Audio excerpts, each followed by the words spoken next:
அதிரடி ஆக்ஷன் பட பிரியர்களுக்கு பிடித்தமான ஒரு படமாக, ஹாலிவுட் பாணியில் அதிரடியான ஒரு ஆக்ஷன் படமாக, ஆக்ஷன் த்ரில்லர் ஜானரில் உருவாகியிருக்கும் பிரம்மாண்டமான படம்தான் மிஸ்டர் எக்ஸ்.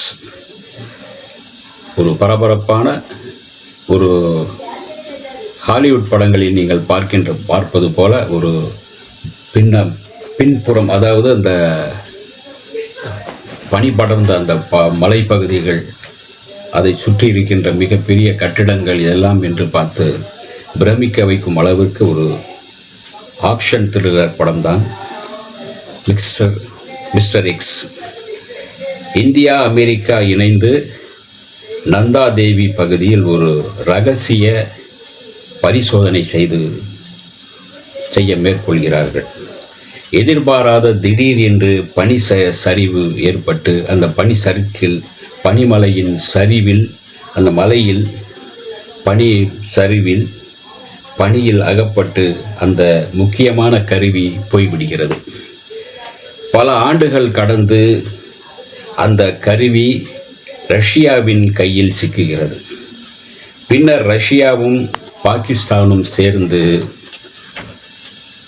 ஒரு அபாயகரமான திட்டத்தை தீட்டுகிறார்கள். அதாவது அமெரிக்காவும் இஸ்ரேலும் சேர்ந்து தீட்டுவது போல ஒரு அபாயகரமான திட்டம். நிஜத்தையும் கலந்து சொல்கிறேன்.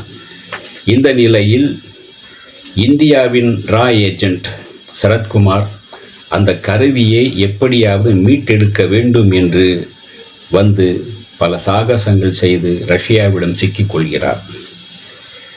இந்தியா ரஷ்யாவிடம் சிக்கிவிட்ட சரத்குமாரை மீட்க வேண்டும், அந்த கருவியை மீட்க வேண்டும் என்று இன்னொரு அதிரடி படை ரா உளவாளி ஆர்யா தமது குழுவுடன் ரஷ்யா சென்று இந்த மெஷினை நிறைவேற்ற முயல்கிறார். இந்த குழு சரத்குமாரை காப்பாற்றியதா, அந்த கருவியை கைப்பற்றியதா என்பதே மீதி கதை.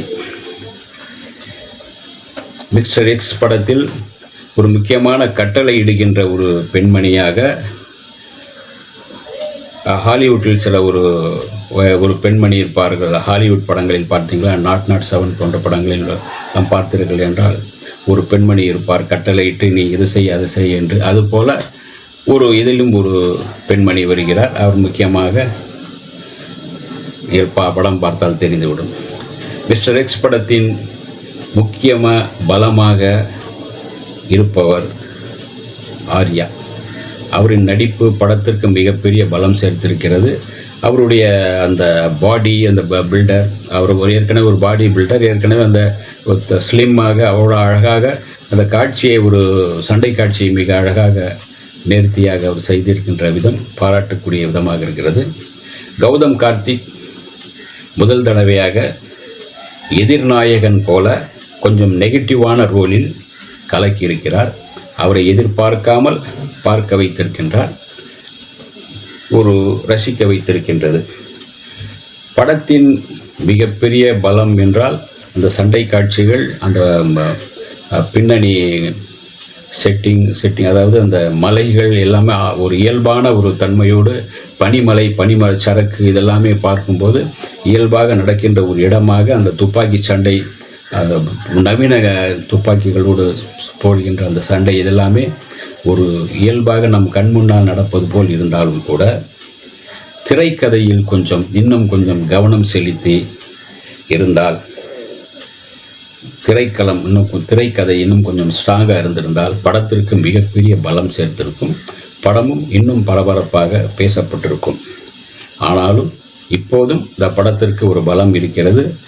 நிறைய சின்ன கதாநாயகிகள் நிறைய பேர் இருக்காங்க, 3 பேர் 4 பேர், எல்லாமே ஆக்ஷன் ஹீரோயின்களாக தான் வருகிறார்கள். அவர் போடுகின்ற அந்த சண்டை காட்சிகள் எல்லாமே கொஞ்சம் அதிரடியான இருக்கின்றன. பெண்களின் சண்டை அது சாகசம் நிறைந்த சண்டையாகவும், அது கொஞ்சம் காதல் கலந்த சண்டையாகவும் இருக்கிறது.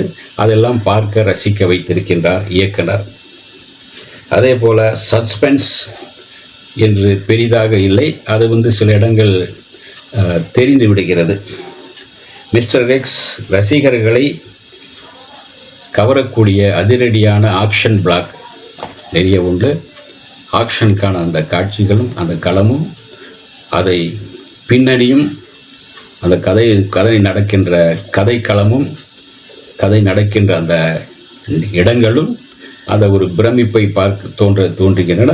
பிரமிப்பாக பார்த்து ஒரு ஆக்ஷன் ஹாலிவுட் படத்தை பார்ப்பது போன்ற உணர்வை தருகின்றன. மிஸ்டர் எக்ஸ் ஆக்ஷன் பிரியர்களுக்கு பிடித்தமான படம்.